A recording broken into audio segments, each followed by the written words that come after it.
The urgency of climate change really cannot, with any seriousness or any reasonableness, be understated. And as such, the importance, the urgency of this legislation equally cannot be reasonably or seriously understated.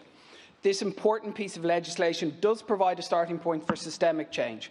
It does provide a vital step towards setting an agenda for ensuring our planet's future, our children's future and our shared future.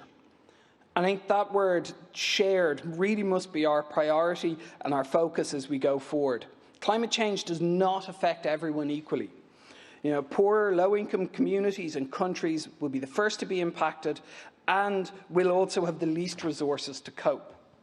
Through this legislation, we can identify ways to improve how our current energy poverty schemes work, how we can target those most in need. And this is a vital step to address that poverty while at the same time addressing climate change. Through this legislation, we can and we must improve the resilience of communities to ensure that those who are most at risk of adverse weather events get the supports they need to build that resilience. That's there in this legislation. That is something we can do. Again, improving communities while addressing climate change.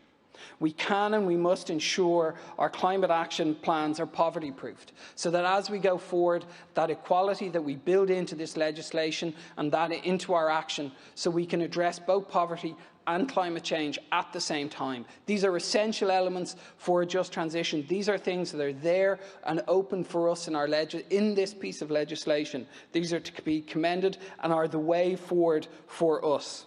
Through this legislation, we can and we must build both a low-carbon future and a more equal society. As I said at the start, the urgency of climate change cannot with any reasonableness be understated, and the importance and the urgency of this bill equally cannot be understated. Thank you. Thank you.